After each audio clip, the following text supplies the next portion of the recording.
Welcome to this rollout of what the American people want their government to do to make their country great again. And we certainly thank all of you who have come here to St. Anselm's to participate and to listen and to ask the tough questions of the very knowledgeable people we have going. But we are going to start by honoring the country that has been so good to all of us. So those of you who can, please rise, face the old glories here, hand over your heart, and please join me in the Pledge of Allegiance. I pledge allegiance to the flag of the United States of America and to the republic for which it stands, one nation, under God, indivisible, with liberty and justice for all. Great. Well, thank you very much. That's what unites us, what brings us here, and what motivates us for the future. It's now my great pleasure to introduce the national co-founders of the national co-chairman of No Labels, Dr. Benjamin F. Chavis, Jr., former Senator Joe Lieberman, and Governor Pat McCrory. Gentlemen.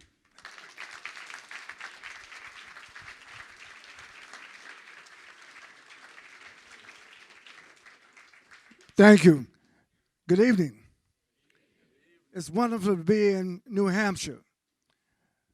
As one of the national co-chairs of No Labels, we believe that the American people want more choices and want more voices as we prepare for next year. But the reason why we're in New Hampshire today is to roll out and give all of you copies of our Common Sense Public Policy booklet, covering a wide range of issues that we've listened to the American people over the last several years. And that's the content. We believe in bipartisan, common sense solutions to America's problems. I'm from North Carolina. My background is civil rights. I'm a Democrat, but I'm working with Republicans. I'm working with independents. I'm working with Americans. We're putting nation before party. We're putting democracy before party. I'm pleased to be here for our rollout this evening. Thank you. Thanks, Dr. Ben Chavis. Amen to your words. This is a big day for No Labels. And I've been privileged to be here as part of No Labels since the creation in 2010. The result of the vision and persistence and hard work of Nancy Jacobson. So let's give Nancy a round of applause. She started it all. And throughout the 13 years, the vision and the purpose has been the same, to reunite our political parties and our people, to stop the partisanship and incivility and refusal to compromise that divided our country and disabled our government, and always to do it with ideas, new ideas that would command the support of a majority of people. Throughout the last decade, and certainly the 5 or 6 last years, we worked very hard to not only give ideas to members of Congress, but to help centrist Republicans and Democrats, and an occasional independent, to be elected to Congress.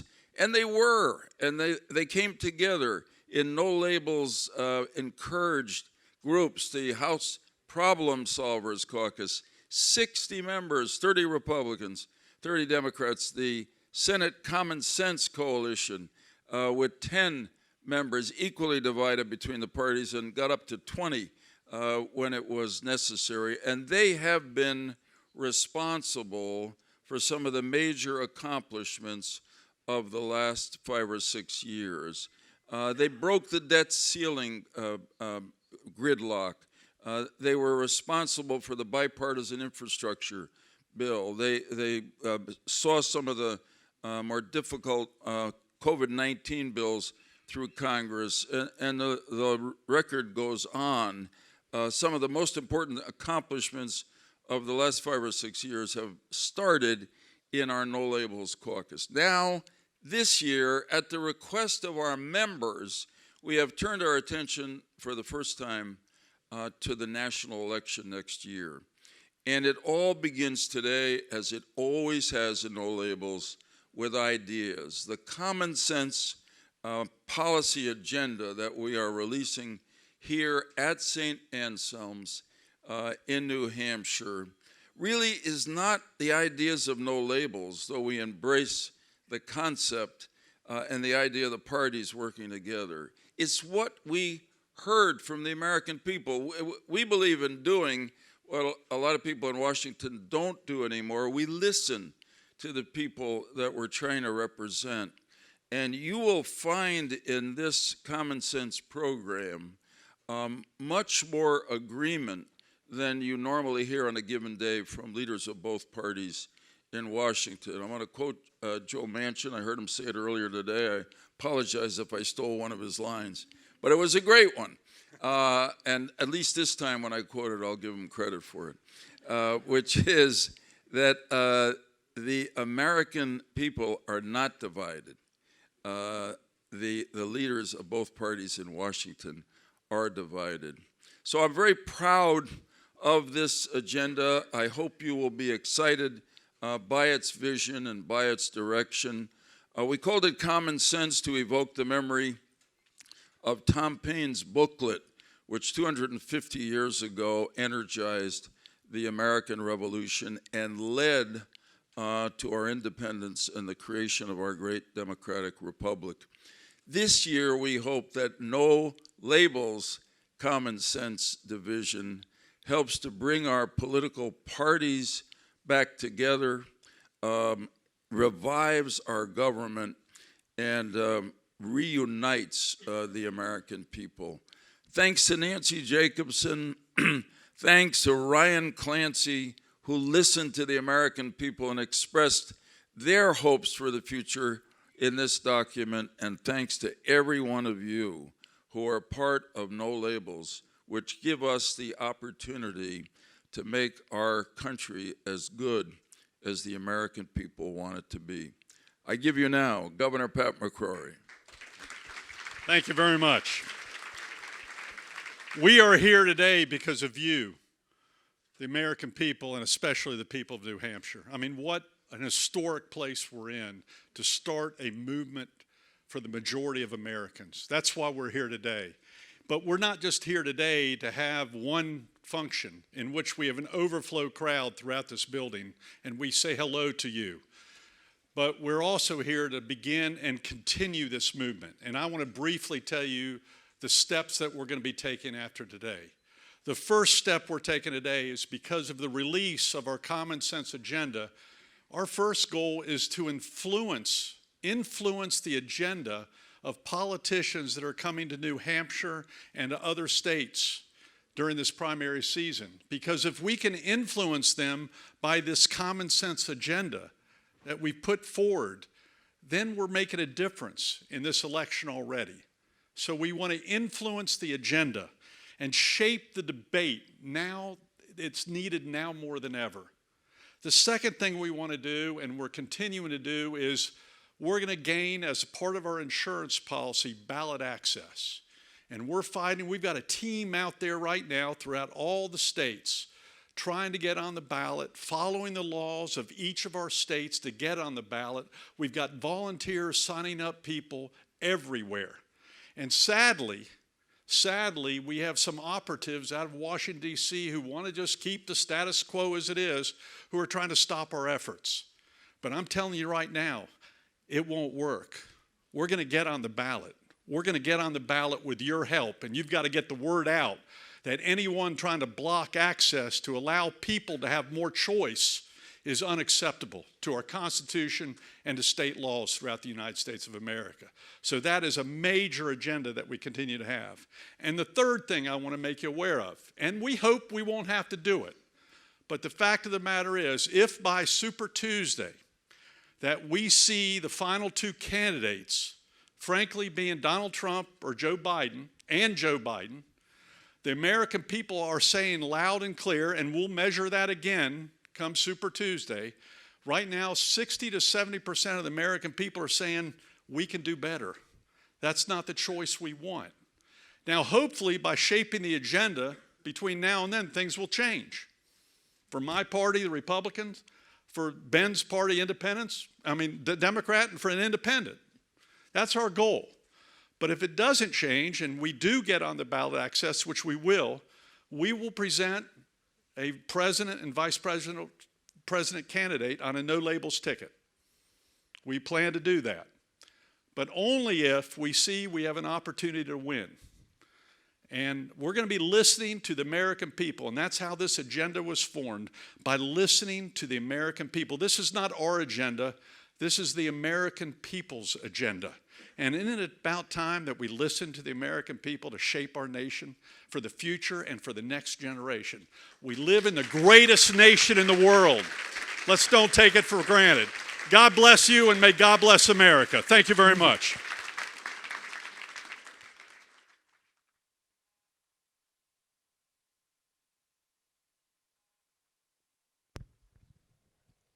We have two special guests with us today, both longtime allies of No Labels movement and powerful voices for common sense and civility. Ladies and gentlemen, please welcome Governor Jon Huntsman and Senator Joe Manchin. And moderating this evening's town hall, we welcome Scripps News correspondent Kevin Cirilli. Kevin, you on this one or that? We're in the eye of the storm, huh? Hello and welcome. My name is Kevin Cirilli, and I'm a political correspondent with Scripps News. And to be clear, No Labels has not told me what I am allowed to ask, what I am allowed to ask, or anything like that. And in addition to that, Scripps News does not endorse any political candidate nor any political movement. We have a lot to talk about and a lot of audience questions that I really want to make sure that we get to about what No Labels says are common sense solutions in their proposal. But No Labels has also sparked a national debate because they are considering running a presidential ticket. They say a unity ticket with a Republican and a Democrat. So I see a Democrat and a Republican, and I will ask the obvious question, is this the presidential ticket? You want to answer that, John, or me? Let me just say that what we're here is basically to explain to you that we need options. And the options may be moving the parties who basically have receded to their, I will call extreme right and extreme left. And that's not who we are. It's not where we've come from. It's not the country that we are. And we're basically saying common sense. We're going around the country. I appreciate No Labels doing what they've done, Nancy, and the entire team here. Thank you. I want to thank St. Ace College for the Institute of Politics allowing us to be here. I think it's fantastic. I want to thank Governor John. Where's Governor Sununu? I know he's here somewhere. I just saw him. He's back here. But Governor Sununu, thank you. Chris, thanks for allowing us here. To my two colleagues, Senator Shaheen and Senator Hassan, we appreciate and I enjoy working with them. But I can tell you, I've been there for 13 years. People say, why are you here? John and I are here. We started this 12 years ago. We became the first co-chairs of No Labels, and Democrat, Republican. We're both governors. I was the governor of West Virginia. He was the governor of Utah. And I said, John, I think you need to get involved with this because it's everything we believe. How do you bring both parties together to make correct decisions and make good decisions? You can't do it unless you have a dialogue. All right, Governor, well, the senator said that he's considering a presidential run. Are you considering a presidential run? No? That wasn't loud and clear from Joe, but everybody wants to know what Joe's doing. I mean, it's the horse race. But Kevin, thank you for sharing the stage with us, and thanks to all who have organized tonight's event. Governor Sununu, we love you. You're the best governor out there, and you should be up here as well. If that were the case, we just pack our bags and walk away.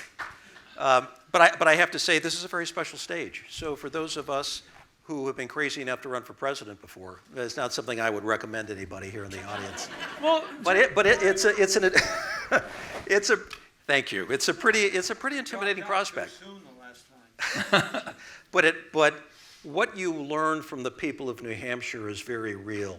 They want substance. Yes. They don't want style, they want substance. So, you know, you can ask about the horse race. I didn't know I was going to be sitting up here until a couple of weeks ago. And Joe called me, as he did 12 years ago, and said, we've both been governors, we've been practitioners of crossing the aisle, doing important things for the people who vote for us. And what happened then was quite interesting. Nobody paid any attention to it. Well, Senator, I mean, we are here talking about a prospective unity ticket. And in all seriousness, as you weigh your options, you've said you're going to decide by the end of the year. Would you consider him as a potential running mate? John is my dear friend. Better answer. Okay? I think people are getting ahead of putting the cart ahead of the horse. We're here to make sure that the American people have an option. And the option is, can you move the political parties off their respective sides? They've gone too far right and too far left. If that movement can move, but that can't be done unless they're threatened. The only way you can threaten them is have people out there that says, listen, they can't win, either side can't win without the independent. Without that independent, that center left, center right, an independent Republican, an independent Democrat. If they have another option, then they're in trouble. Both parties are in trouble. So they're going to have to say, okay, we better look at this again. I don't think unless we stay over here that they're going to vote for us, so maybe we can move. Let's see what happens. It's too early. Everyone thinks we need to do something right now. Let me press you on this, because if you do get in the race and you spoil the election, would that factor into? I've never been in any race I've ever spoiled. I've been in races to win. And if I get in a race, I'm going to win. So, with that being said, I haven't made a decision, and I'm not going to I've never made a decision early. Let me say this to all of you. The only place in the world, in America, does the next election start the day after the last election. Doesn't happen anywhere else. But here, we expect to be in just a continuous cycle. That's not what the American people want. Give them a break. But they want to make sure you're going to answer the problems. And the problems you have right now, whether it's basically the border security. You know, you've got to secure this border, but you have to have a pathway forward with work visas. We need workers in this country. You've got to fix the debt problem. We're not talking about debt. When's the last time you've heard anyone talk about the debt? 10 years ago, when he and I both started with no labels, the debt was $14.79 trillion. It's $32.5 trillion today, and no one's saying a word. No one's saying a word, no matter what we do. In the last 15 years. Oh. In the last 15 years, $21 trillion. Yeah, we started out at 5.8 trillion in 2001.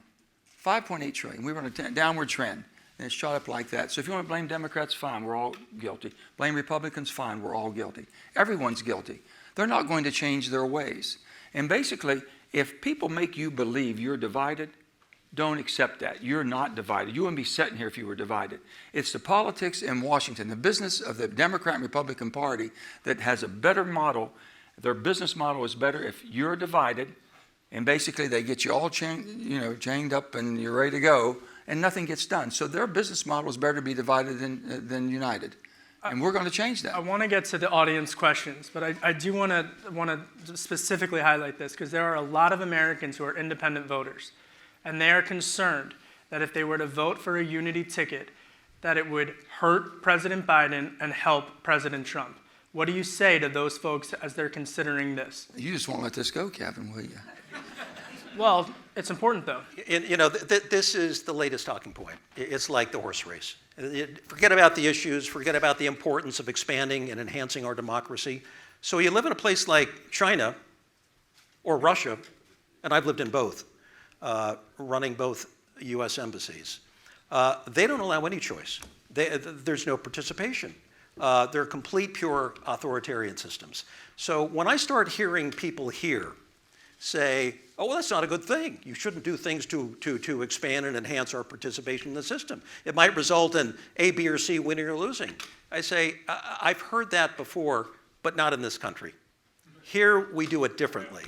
This is the most,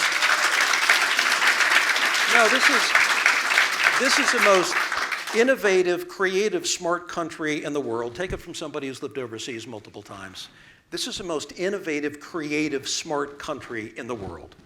And the only element of American society that has not been transformed, every other industry has been transformed through innovation, new technology, whatever, is politics.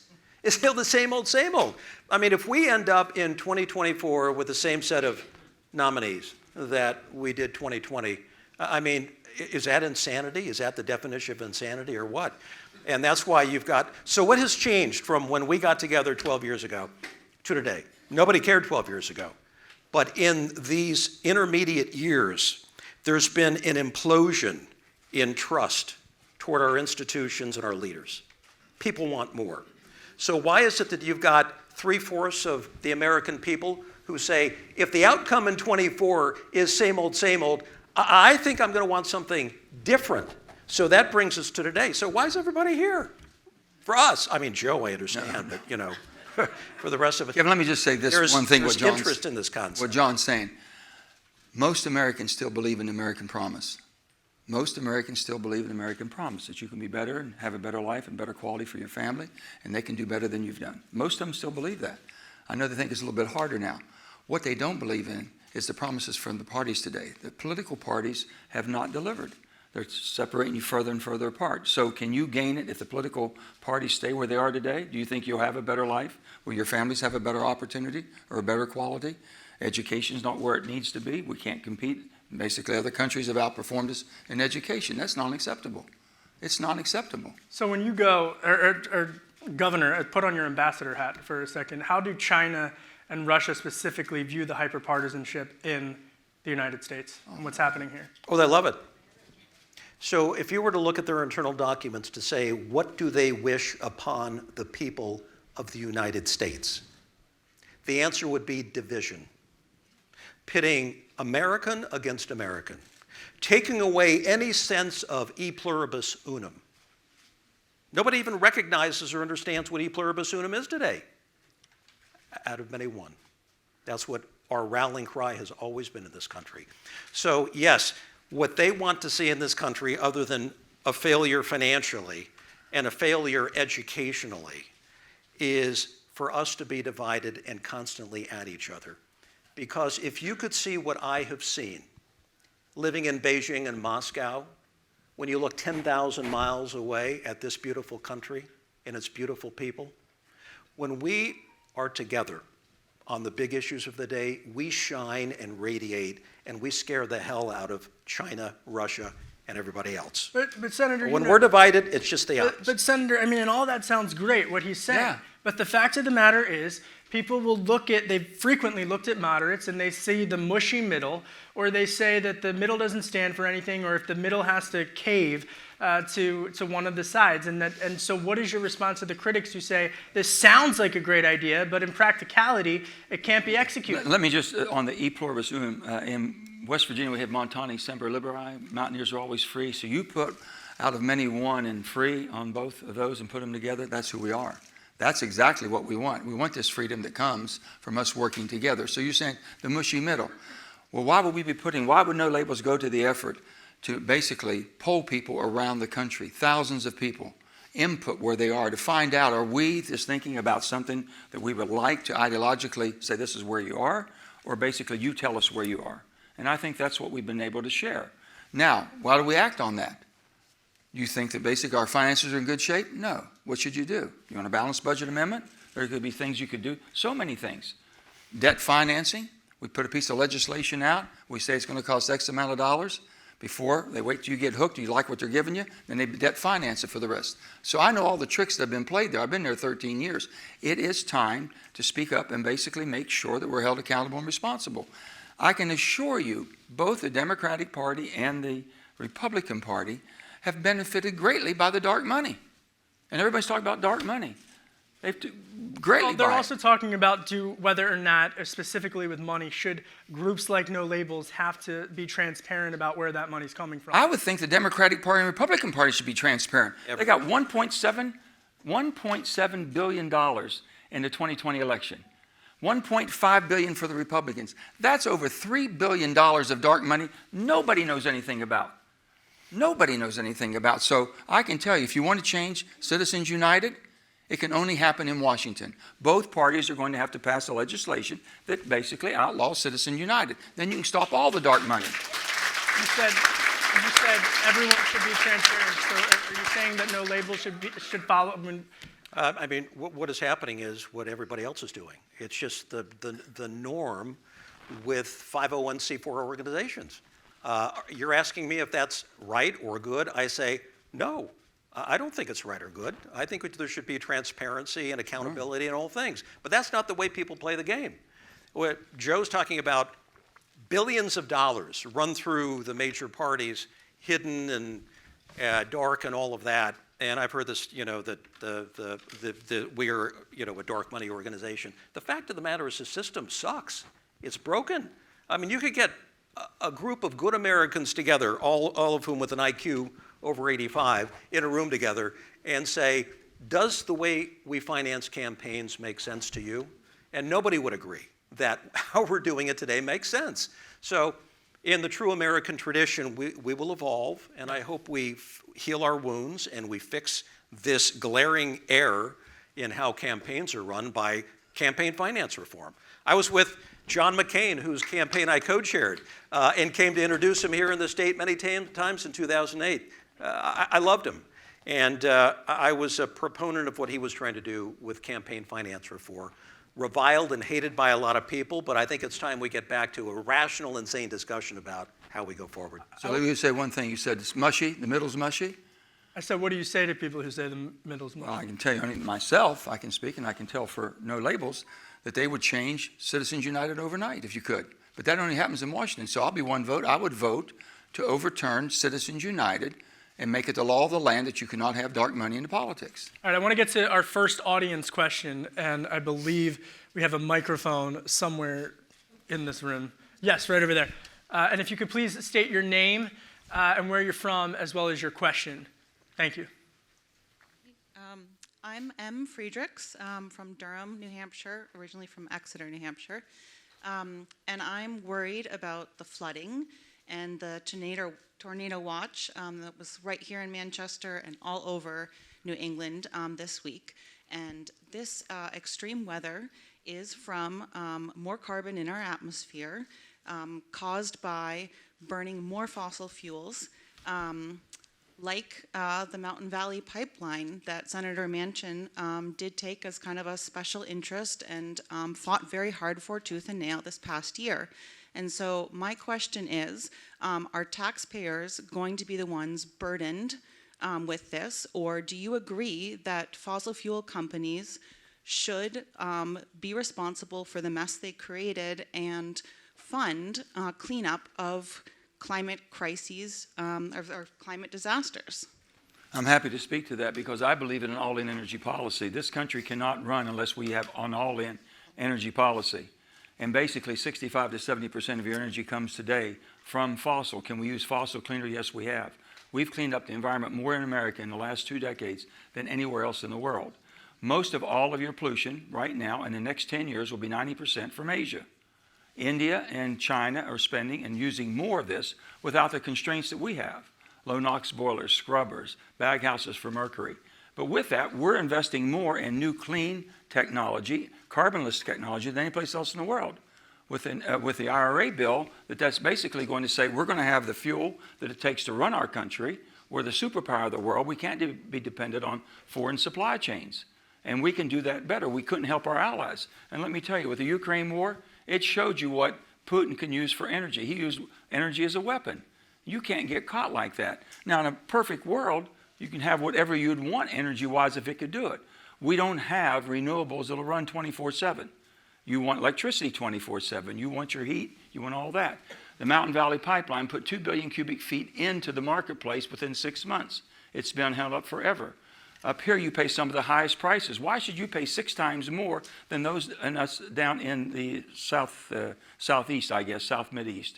Why are you paying so much up here? They have no pipelines whatsoever that we can get the gas to you. But yet you were getting propane shipped in from Russia. So we know the problems that's going on here. That shouldn't happen in America. With that, we'll transition. It will happen. We don't have that technology. We don't have a dispatchable power that'll run 24/7 without the fossil that we have. But we're transitioning. And it's an all-in policy right now, and I don't believe that we should leave the country to the point to where we aren't able to take care of ourselves and our military and everything else that we depend on. We are the superpower of the world. Governor, I want to follow up specifically with what this platform, Common Sense says, because in addition, he mentioned some geopolitics there, China controls the production and refining of 80% of the rare earth metals that are key to direct the drives in wind turbines. And half of America's uranium comes from Russia and Kazakhstan. So as we're trying to address climate change, how do we not negate national security? Well, we have to prioritize. And national security, obviously, is a top-tier priority. But the comments made just a moment ago are very important, and they should be recognized. And if it results in coming up with a price on carbon, which I've always been in favor of, dealing more aggressively with methane releases, these are all things, this is the all-of-the-above strategy that we ought to be talking about. But right now, we're at such polar ends of this discussion as opposed to saying, okay, where do we agree, right and left and in between? What are the overlapping elements of agreement, and where does that take us? Instead, we're starting with the absolute endpoints of policy, where nobody agrees, as opposed to the initial steps that might take us somewhere. You know, anyone who's been a governor knows that that's the way business is done, state by state. You got to bring together a coalition of the willing. I was part of a carbon pricing initiative with Democratic governors in the western part of the United States. My own party thought I was crazy. But I thought if we can get out ahead of this issue and start defining some possibilities, that's going to be good for the American people as opposed to just finger pointing and a lot of crosstalk. So the all-of-the-above strategy that we're advocating is really important. But you said something that I just want to underscore. 80% controlled by China. All of the critical minerals that will fuel some of our most important technology developments. Now, I would tell you some stories about being in Indonesia recently at a nickel site where the Chinese, I saw firsthand, where they have complete control. Indonesia is just one example of a critical material like nickel that will go into the next generation of vehicles, electric cars, and other things. The Chinese have completely outgamed us for years. Let me just say that We're in a hole. This is what's beautiful about, because John and I have a different opinion. We might agree to disagree to a certain extent, but there's a pathway forward, and I'll tell you this. I have never, ever supported a price on carbon for this reason, because I never saw the proceeds from that price being used to find out how I could make this table with less carbon. They used it in the Treasury and just dispersed it within basically the social services. Perfect case in point. I'm over in Europe. Macron comes to me. Both Schultz comes to me from France and England, and they're raising Cain about the IRA. You're taking all my businesses away, my investments. So I said, sir, I can assure you, when we wrote the bill, we did not write a bill saying, how can we harm our allies and our dear friends in France and England? You all have used the stick, and you have been basically showing carbon pricing for the last 20 years. You have never come up with new innovative technology that could basically make this or make something with less carbon, because you never put the money there or the resources or the incentives. We take a piece of legislation and we use the carrot. You use the stick. Now, if you're upset with me, then you have to compete with us now. And I tell you, there's more competition in the world today from what we have done in America. We leapfrogged everybody with investment in new technology, the hydrogen of the world. So, okay, it's a powerful tool that we can use carbonless. And basically more of our batteries and storage that we need right now. We don't have storage. We're not getting basically what we need from the renewables, but we can get there. We can get there if we invest in it. I want to get to another audience question, but I think this is a good point to kind of zoom back, because here's an issue where you disagree on, and if there was... Let me tell you you want to know where the balance is here? Where's the balance? Well, the balance is here. Let's say we have the new technology, and we show them how to use all of these new technologies, and even use their coal and gas and that with less carbon because of the removal of carbon capture or capturing the methane. And let's say that other countries want to sell a product into America and they haven't adapted to the new technology, then you charge a carbon pricing, what we call a border adjustment, because they won't use the new technology. That's how you. But if we don't talk about this, I want to zoom back we can't for a fix second. it. And because if there is a Republican and a Democrat, We respectively, can fix problems. who are in the White House together, how would that work? I mean, that's the question that I've been Work asked. a hell of a lot better than what you have today. But practically. But practically speaking, because if we're as polarized as we are now, how would it actually work inside of the White House with two opposing parties in power? Well, nobody knows. We've never tried it. Well, they tried in 1864. Yeah, right. Abraham Lincoln changed to Andrew Yeah, Johnson, Democrat there was trying to a unite brief- the country. Are you talking about 60 or 65? 60, 1860. So nobody's tried it. But listen, if you get people, and listen, I'm not trying to, offer speculation about what Joe's going to do. I have no idea what Joe's going to do. He's one of my good friends. I have no idea what he's going to do. But if you were to get Republican and Democrat problem solvers who actually have some experience running a state, for example, and building coalitions of the willing, and if you were to take the document that we have presented here today, the common sense majority document, so the common sense majority has no voice in this country. They just watch the three-ring circus play out. They have no voice. So where do you want to start the conversation? You want to start with a template of ideas, not a be-all, end-all, but what is on the minds of most Americans? So we've done a very innovative thing, which is to have tens of thousands of conversations on what people feel about the most important issues of our time. We're not making it up. And so that should inform whoever is elected president what the priorities should be. And then building coalitions of the willing around some of those priorities, just like states have to do, state by state. The power of the moderates is unbelievable. The power of all of you all sitting here, you know that. People, this is one of the cradles of democracy. And people are coming here because they know you're independent, you're thinking, you expect them to answer the questions and be independent. Well, let's get to another audience question. I believe we have another audience question right over there. Again, please state your name and where you're from and ask your question. Okay. Hi, my name is Ken Cerullo from Mahwah, New Jersey. I drove up with my family this morning. We wanted to drive yesterday, but except for that tornado warning.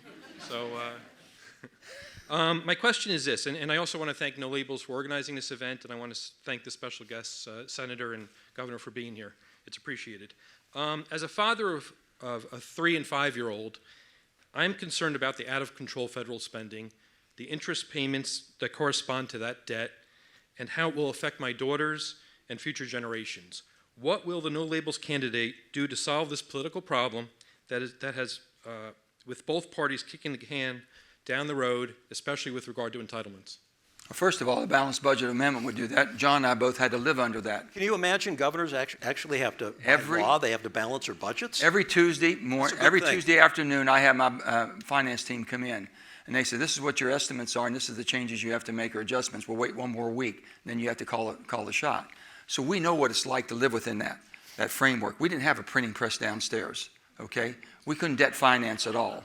And that's exactly what's happening. I know this, what's being done right now, but let's go back to the whole financial responsibility. Your children won't be taught, probably, maybe not, I could be wrong, any civics whatsoever, understanding the government and how it works. I doubt if your children will have also financial literacy taught in their school to teach them the value of a dollar, how it's spent, what the risks they're taking. They won't be talking about any of that. The United States of America, we put so many regulations on banks, risk managers, and we saw what happened to CVB. We don't have a risk manager at all. We do nothing. We have the Treasury Department that should have a risk management team inside telling us when we're getting ready to go over the cliff. We're at 135% of debt to GDP. 135%. We haven't been here since World War II. We were fighting for survival in World War II. This is self-inflicted. And nobody's saying a word. If we on this trajectory here, it's been estimated that we'll be $170 trillion by 2050. If we don't change, $170 trillion, 2050. Just the interest on that will be $5 trillion a year. There will not be a superpower of the United States of America. It's not sustainable. And nobody is talking about that. So every bill that we do should have a cap on it. You cannot exceed that cap. And it should be a pay for. And then basically, how do you protect the necessities? In my state, Social Security and Medicare is the lifeline for so many people. How do you extend that? How do you make it work? How do you make sure that if we do nothing and we sit here and give you just jibber jabber, in 10 years, by 2033, if you're getting $1,000, take $240 off of that. You lose 24%. That's exactly what's going to happen. And every politician said, it was not my fault. They just automatically did it. Well, no, it's been your fault because you never stepped up and did anything. And how can we do it? We have a cap on some of the higher incomes. We have some people says, oh, well, if you're under 400, you shouldn't pay anything, no more. Well, we have some people on the top of the food chain that probably could get away with not even taking, especially their COLA, let alone anything else. There's so many ways to fix it. But you're not going to fix Social Security and Medicare unless you have more workers paying into it. Well, one of the principles. And that's what we're talking about.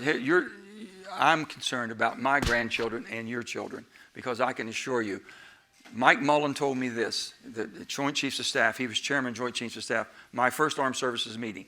I'm trying to learn about all the different concerns of the world. What's our greatest fear? And as China, Russia, all that. He got up and gave a statement. He says, listen, the greatest fear the United States faces is the debt of the nation. The debt of the nation will take you down quicker than anything else. My grandfather always said this, Joe, unmanaged debt will lead you to make cowardly decisions. I'll guarantee you, and he was right. And that's exactly what we're doing now. We're robbing Peter to pay Paul, and your children will be left behind if we don't do it and do it now. One of the things in common sense in this platform, it says that, quote, no one in retirement or close to it should face benefit changes, and no middle class or lower income Americans should face a benefit cut. Okay, how do you do that? Everybody has to pay into the system. Everybody has to pay into the system. In West Virginia, the system's $160,000, right? Your taxes, FICA tax, $160,000, I think, is the income level. Most 99% of West Virginians pay 100% of it. Take a high income earning state, maybe only 50% pay. There's changes have got to be made there, and it's got to be done so everyone's participating at the same level. And they're not doing that now. Governor? Can I just say that this is kind of a mind-numbing conversation, because we're playing this loop over and over and over again, year after year after year. Same questions from 2012. Yet we're not doing anything about it. I mean, we talk about the debt. Did anybody hear what Joe just mentioned in response about our greatest existential threat? $21 trillion we have spent since 2008. It was only $10 trillion from 1787 until 2008, the year that we were reelected governor. We're not even talking about the most fundamental and basic threat to our well-being and our system. I don't know why we're talking more about cocaine in the White House than we are about the numbers, and maybe it's because they're mind-numbing. And the same holds true with an entitlement reform. We talk about it year after year after year. And I'm almost led to believe that a statutory commission that can jump into this with authority to actually make some tough calls with no amendments What are allowed. some of those calls that they should be given the authority to make? Well, they can figure that out, but I think means testing can be a big part of this. Stress testing too, John. There's a big part of the population that doesn't need any of the above. So why don't we just start with that as a going-in premise, and how much that would save us as we go forward? Let me give you one so you'll know the scope of what we're talking about. For the last 21 years, consecutively 21 years, we have spent more money than we've taken in this country. The last 21 years. Can any of you or any of us, any business, any family survive with spending more than they have to pay for 21 years straight? Think about that. That puts everything in perspective. All right, I want to get to another audience question, and I believe we have one right over there. Stephen Bourne, Ryan, New Hampshire. So from my personal campaign experience last fall running as an independent, I found that many people are voting against, not for. If we want all the federal government we're buying to work for us and not the power of a political party, how can Americans be convinced that now is the time to be brave, knowing that the downside risk of the side they fear the most, Trump or Biden, could win? Nothing's going to change unless we do things differently. So how can these common sense positions, the unity ticket, get the American people to finally be brave? By doing what you're doing tonight, showing up, being here, being part of something. Look at all the chatter that it is already, the interest in it, pro and con. Why are people scared to have an option? Why are they scared that they may be threatened to do the right thing? Why are they scared to say, hey, you're too far to the left here. That doesn't make any sense. So we don't live our life over in extremes. I don't live my life on the right or the left. I've got to make decisions for myself and my family pretty much in the center, center left, center right. And the Republicans, I've said this, I've never met the first person that's always wrong. but I've never met the first person who's always right. Now, I've walked away sometimes thinking that because I never spent enough time to extract the value they had. That's our fault. John and I can sit here and talk. We can agree, we can disagree. I'll guarantee you one thing, we'll find a pathway forward. We will find before the day's up a pathway forward. But if my business model is more of you all will support me or more of you all will give more money to my campaign, if I don't work with John and set and make something happen, and pretty soon the business model becomes the driver. That's what drives it. It's not basically rewarding for working together and solving problems. We're expected to do that. This is a democracy. We have a representative form of government. And I asked your children, if I was ever in your classroom with your kids or grandkids, I would say, what have you done today for your country? And they look at me. I said, what have you done today for your country? And they says, why would you ask a question like that? I says, it's yours. You own it. It's a republic. And it's a representative form. So what have you done? And they start thinking. They say, I don't know. I said, anything. Because when you own something, the value is how you take care of it. Sir. And no one knows. We don't teach civics anymore. Senator, with all due respect, the polls suggest that the majority of young people are trending downward when they are asked if they feel patriotic about. We haven't taught them about being patriotic. They don't know what the country. They don't know how we got here. If you don't teach it in school and it's not being talked about, they don't understand the value of what we have. Why, Governor? Why do you think that is? Why do you think more Americans feel less? And I share more young people. And I share one thing, and John's going to come back. And then I'll turn it over to Joe. Yeah. It's because young people. Why am I an expert at this? Because I've got 7 kids, and I've got two in the Navy who were terribly patriotic. One an F-18 pilot, and the other head of a bomb squad in the Navy. And they're good and courageous people. I have another who's a Foreign Service officer at the State Department, a young girl who we adopted from China when she was quite young. People do not feel connected to their country. They don't have a reason to be invested in their country, to protect it, to get out and vote, and to learn about the issues. So how do you change that dynamic? Well, one of the reasons that Mary Kay and I and our 2 sons in the Navy, one of the reasons they feel connected is because they have to serve. They have to put some skin into the game. So we actually advocate in this document for some kind of national service for young people, which I think would be a great thing to do. And it doesn't, again, I've lived in multiple countries. Almost every country in which I've lived, there is mandatory service of some kind. I'm not talking just about military service, but how about teaching? The most noble career in the world, being an educator. How about that? How about working the problems that we've got around the country in terms of giving kids an opportunity to have some ownership in this country and to reflect upon what the ideals and values of this country mean to them? Then we're going to get around to the earlier question, which is one of the reasons we're not getting these big issues on the to-do list is because we haven't made problem solving a value among voters.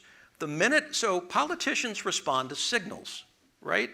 And if the signal is, you're not going to get my vote unless you can figure out how to solve this on a bipartisan basis. When was the last time you heard a candidate come through here who even mentioned the word bipartisan? It's like, it's a term that may suggest you're somehow weak. But that's how business is done ultimately. You've got to have a coalition of the willing in the middle usually that gets things done. So in short, I will say the onus is on many of you in this most innovative state called New Hampshire. And that is when people come through here, you need to make it a point to say, what are you going to do to highlight these issues that are really the important ones to us? We value problem solving. We value bipartisan interaction, one with another. That's when you're going to see it register at the. Can I follow up on one point that he made, Senator, which was this trust in the process? And when you have former President Trump saying that the results of the 2020 election were not legitimate, and a large portion of his supporters who believe that, how do you get back the trust of all Americans into the democratic process? It is so sad to be in a situation to live in a great country such as this where people are led astray for either social media and so many different ways they're receiving their information and get totally confused. The bottom line is, a person who believes the only election, a fair election, is the one they win, it's not real good. The only law pertains to everybody but me. Not real good. The rule of law is what makes us different. It makes us different than any place in the world. And when you see Madam Justice and she's blindfolded for a reason. She don't know what color you are. She don't know how much money you have, where you come from. But you all have equal access to the law, unfeathered. And it's just something, it just gets me that when I said, I was there January 6th. January 6th happened. That was an insurrection. It wasn't a visit. If it was a visit, I've been talking to all of them. It was really an insurrection, okay? And basically, I spoke to the people in Georgia, the officials in Georgia, Republican officials, the governor, Secretary of State, and the Attorney General. And those elections were accurate. They counted them 3 times. He said, we never count elections this much. So, you have to believe the facts and accept them. And the one thing about, in the political process, when the race is over and the people have spoken, you move on. That's democracy, the orderly transfer of power.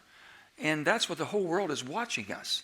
And if they see they can divide us, and John really speak, when they can divide us, then they've conquered. They don't need to fight us. They don't want to take us to war. They don't want to fight us. If they can see us fighting ourselves, they've won. Are they leveraging that? Are other adversaries leveraging the division via social media platforms, for example, Governor, in the United States to drive that division? Not just amongst political parties, but amongst race, amongst sexual orientation.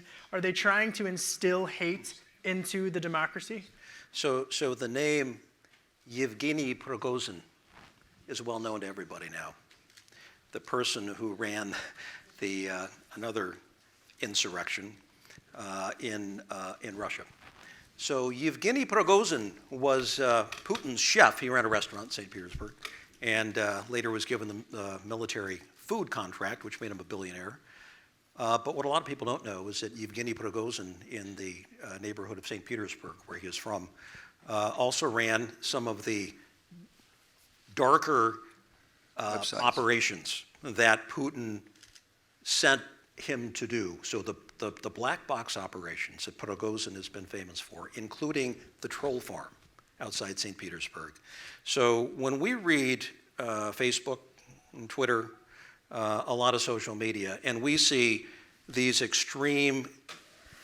extreme commentary on both sides seeking to divide we as Americans around race, around gender, around anything else that can be exploited, after school shootings, after unfortunate incidents. Well, guess who's at it? Yeah, the Russians. Yeah. They're pretty good at it, and they've been doing it for a long time. And I wish more Americans were aware of that, realizing that the damage we think we're doing to one another, that it's a fellow American behind it. Not always. On an issue like gun rights, just to switch into... Let me just say one thing on that right there. As Americans, I think the response when they get you asking about different generations of what you think about this and the wokeness and the genders and things, I've just said this. My simple answer is this. I was raised to believe that every American should have the opportunity to have a quality of life. I don't care who you are. I don't care who you love. I don't care what you are. You should have an opportunity for quality of life. That's my job. That's my job, to make sure you have that access. And we can treat each other. I mean, the love of America, and the whole world's watching us along this, and the children, and one final thing on that, I'm in China one time, and we wanted to find out how their education system worked. My wife's an educator, and we went to one of their exemplary schools, and there was a little 12-year-old girl, 6th grade. And we just asked the question, I asked the question, what do you think about America? What do you think about our country? She says, I wish I could think like Americans. Think about that. She said, I wish I could think like Americans. She told me everything with that one statement. They don't have the ability to be anything they want to be. They can be anything they want. They can have any education opportunity they want. And we take all that for granted in this wonderful free country. And you're going to talk about guns now. Well, but it's one of the most, I mean, respectfully, Absolutely. we have to talk about gun shootings and mass shootings in this country. It's one of the most concerning issues in the United States right now, and it's also one of the most polarizing. And so how do you address the very real mass shootings that are occurring? Because Kevin. respectfully, Congress has not done anything Well, we on have. gun. Well, Some, Kevin, but not much. You're right. I agree with you. I've tried. After the Sandy Hook shooting, I says, my goodness, I come from a state that's a gun state. In West Virginia, if you don't have a gun, they'll give you one when you get there. So it's just the way we were raised. But, we were raised with gun sense. We were taught how to use a gun. We were taught how to carry a gun. We were taught that we don't loan our gun to strangers. We don't even loan our gun to a family member that's not responsible. You never sell your gun to somebody you don't know. That's gun sense. That's a gun culture.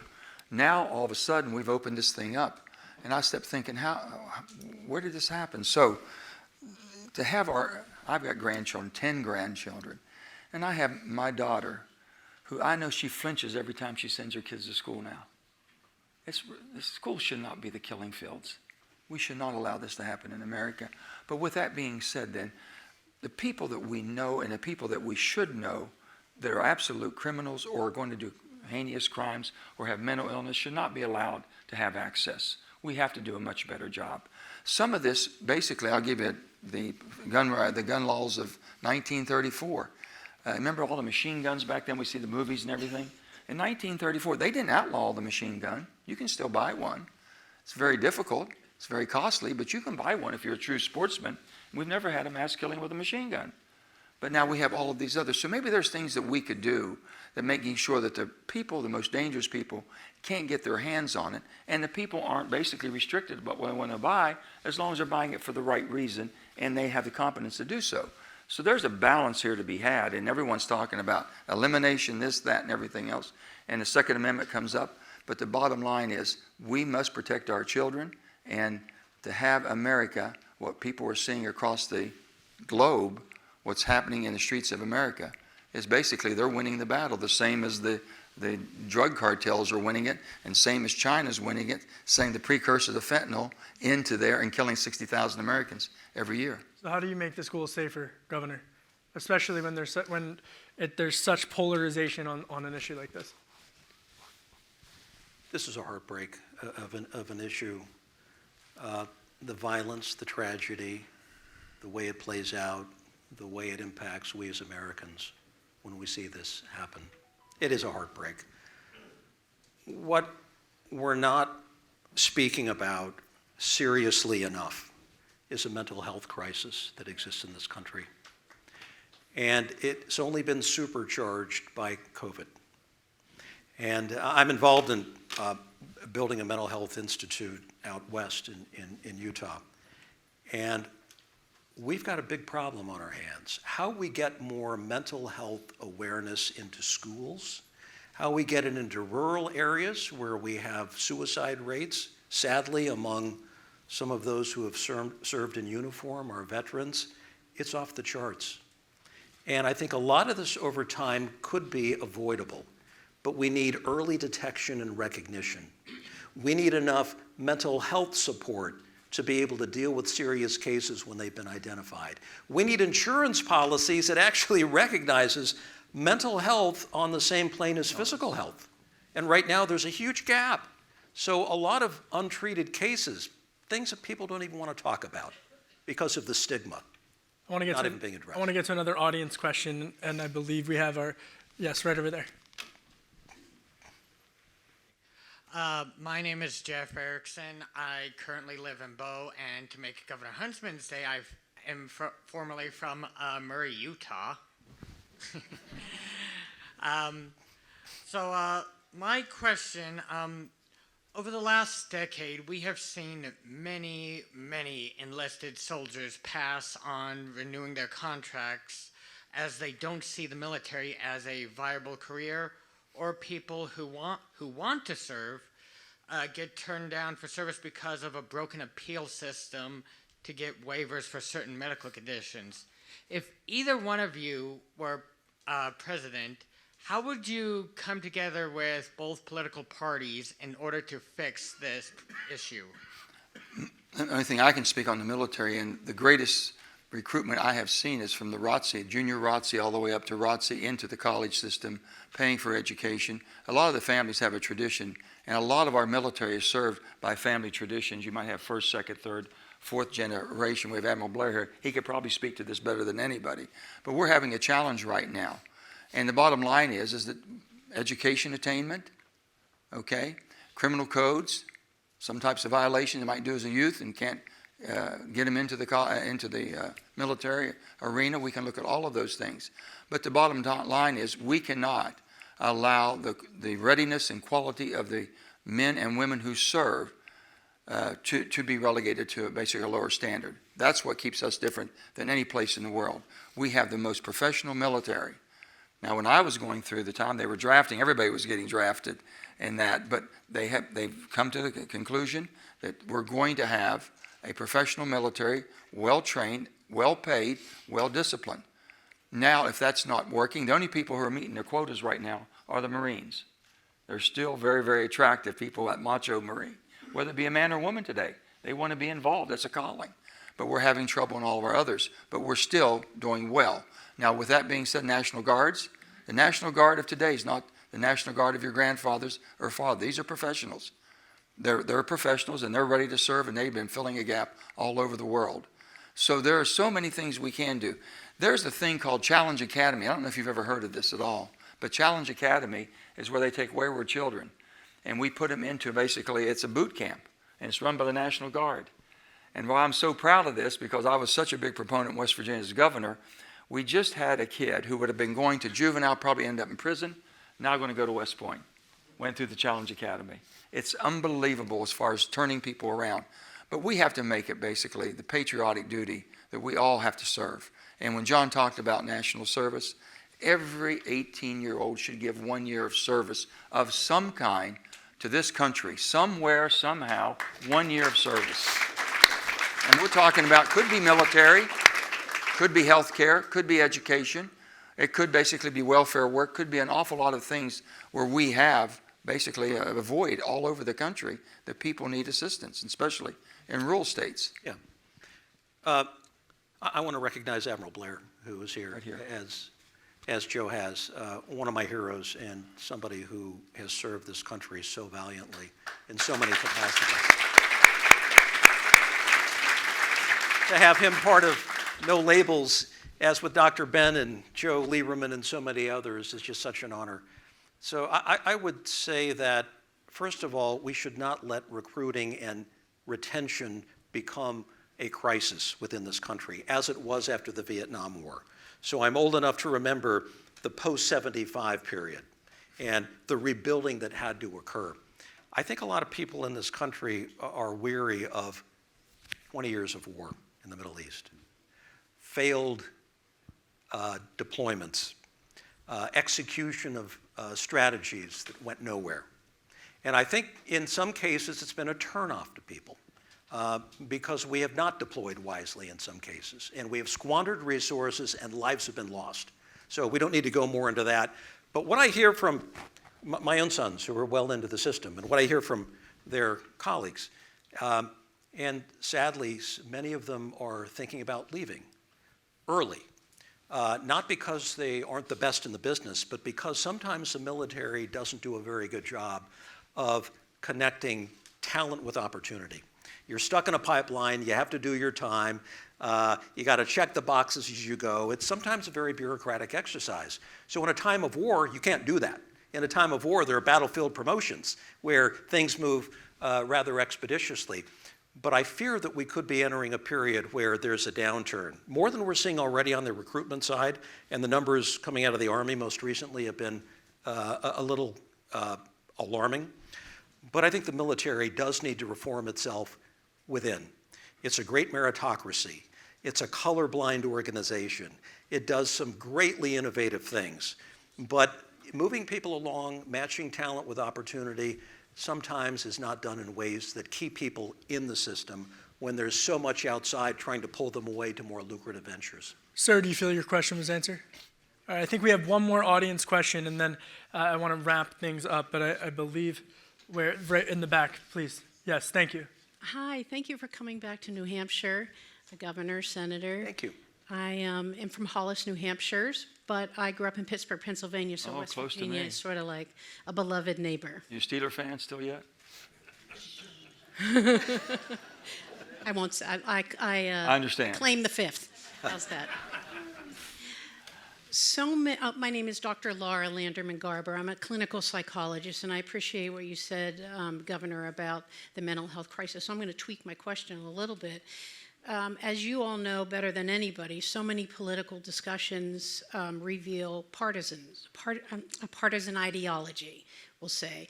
And we all know, and you know, that the issues we're talking about belong to all Americans.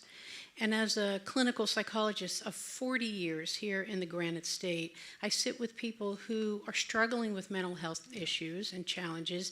They're not talking about whether they're a Republican or they're an independent or if they're a Democrat. They're talking about their mental health concerns. So here's my question, which I'm going to tweak a little bit because you answered some of it, Governor. As, how do I say this?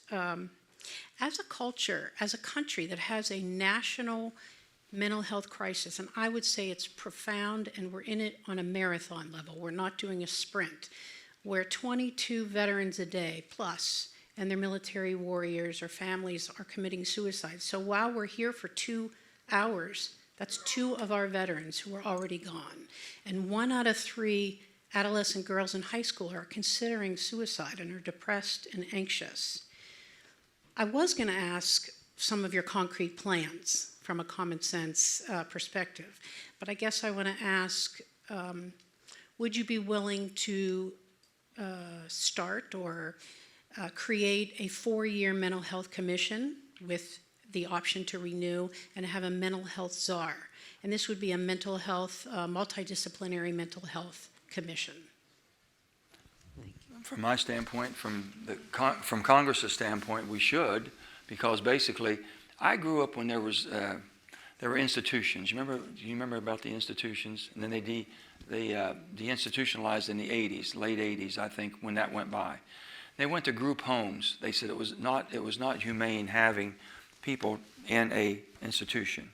They went to group homes, and then the money ran out.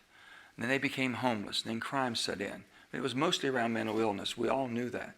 And it continues to flourish today to the point we haven't done anything more about it. So yeah, how do you do that? How do you get to it? How do you get by the HIPAA laws? How do we basically get by HIPAA laws to the point where we're trying to save a person's life, but we can't get the necessary information to interject or intervene in their life to save them because we can't get the medical records? So all of this has to, and it has to come from a commission that's done. DHHS, or you're saying what they have inside of DHHS now, is not working because it doesn't put all the synergy towards mental illness. And it's rampant everywhere. A lot of our homelessness is mental illness. And a lot of the crime, and most of the jails are filled up with mental illness. I love an independent everything. There you go.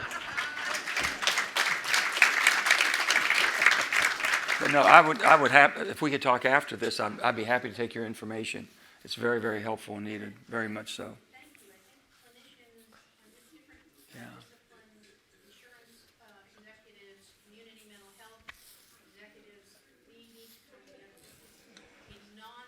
I agree. Well, we made it with Medicaid, basically. A lot of the poor in Medicaid, we've made that more of a payment. Now we can get services for them. We have trouble getting clinicians, all over the country. And again, this should be 1 year of service of some type of national service that would lead people understanding the need of America. Okay. Thank you for your question. And I just want to follow up, actually, specifically. If you love an independent everything, are you an independent or are you a Democrat? I'm the most independent Democrat you've ever met.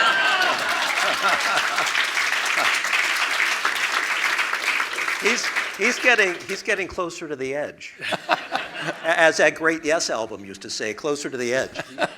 He's getting there. I just quickly, just for final question for each of you. For you, Governor, there was a comment last week that I wanted to ask you about from Marjorie Taylor Greene, Congresswoman Marjorie Taylor Greene.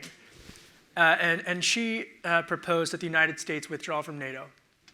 And given you're a Republican, you obviously have served our country as ambassador to Russia, to China, to Singapore, and had other titles. What is your response to Marjorie Taylor Greene? Well, part of the problem with politics today is that we're even talking about this from the source. I mean, if you want to give me some serious commentary, as opposed to just sort of continuing the fun and games of the three-ring circus, that I'm happy to talk about. But when we just go back to the same old flamethrowers, that's part of the problem. And we become so conditioned to it. It's like, let's just keep the entertainment system alive and well. Wrong on our part. Wrong on our part. But I will answer by saying, I think people are waking up to the importance of the notion of collective security and how it multiplies and enhances our capabilities abroad with like-minded countries.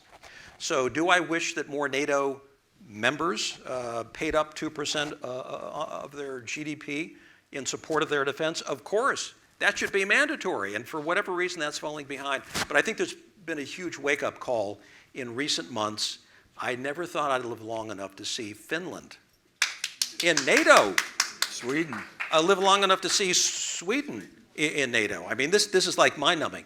And so Vladimir Vladimirovich Putin wakes up every morning and he says, this is my worst nightmare come true. My whole front doorstep is now dominated. The front doorstep that he hoped to keep independent.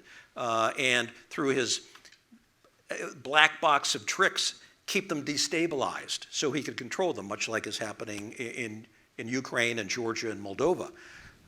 So NATO plays a role. I think it's recognized now more than ever, the important role that it plays.